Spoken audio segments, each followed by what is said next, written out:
क्या आप जानते हैं कि हमारे घर में कौन सी ऐसी दिशा है जिसमें सबसे ज्यादा एनर्जी या सबसे ज्यादा अग्नि होती है? अब ज्यादातर लोग क्या जवाब देंगे? साउथ ईस्ट का, क्योंकि साउथ ईस्ट में ही किचन बनाई जाती है और वहां पर अग्नि जो है रखी जाती है। लेकिन इसमें मैं बता देता हूं कि साउथ ईस्ट को अग्नि की जोन बोलते हैं, लेकिन वहां पर जो अग्नि होती है वो केवल इतनी होती है जो आपको फायदा दे। जैसे सर्दियों में हम अग्नि के ऊपर, आग के ऊपर हाथ सेकते हैं तो हमें गर्माहट देती है, अच्छा फील कराती है।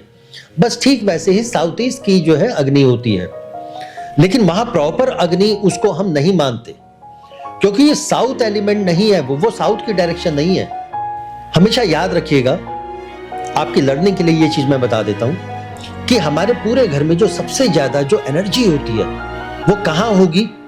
वो नॉर्थ ईस्ट में होगी।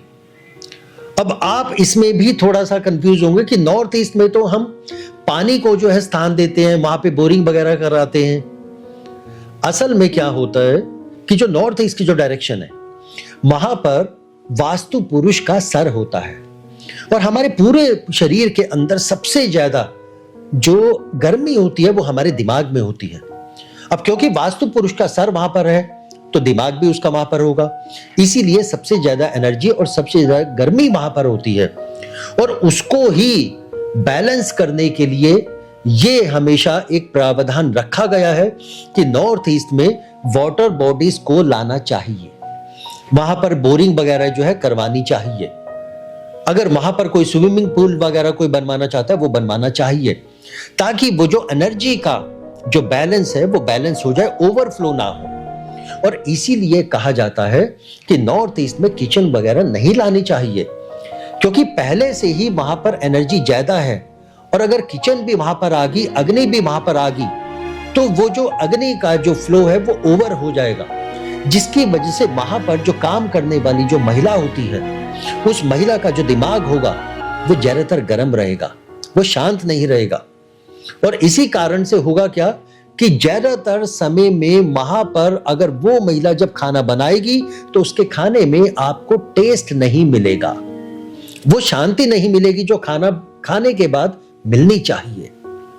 दूसरी चीज कि नॉर्थ ईस्ट को ही ईशान कोण भी बोलते हैं, इसलिए यहां पर कभी भी भूल कर भी आपने कोई भी गंदगी वाली प्लेसमेंट नहीं लानी, जैसे कि टॉयलेट या फिर वहां पे डस्टबिन वगैरह, ये सब वहां पर नहीं आना चाहिए। तीसरी चीज कि नॉर्थ ईस्ट का जो लाइफस्टाइल होता है वो बिल्कुल सिंपल होता है। ये जो दिशा होती है ये शुद्ध होती है, ये स्पिरिचुअल जोन है, ध्यान वाली जोन है। तो यहां पर आप भक्ति भाव से रिलेटेड, ध्यान वाली चीजें, स्पिरिचुअलिटी से रिलेटेड काम कर सकते हैं। और यही एक कारण है कि यहां पर जो कपल्स का बेडरूम है उसको कभी भी अलाउ नहीं किया जाता। और अगर यहां पर बेडरूम बनेगा तो यहां की जो पॉजिटिव एनर्जी है वो खराब होनी शुरू हो जाएगी। और इसीलिए हमेशा जो कपल्स का जो बेडरूम होता है उसको इस डायरेक्शन में नहीं रखना, उसको आप अगर न्यूली मैरिड कपल्स है तो उसको आप साउथ वेस्ट में जो है लेके आइए।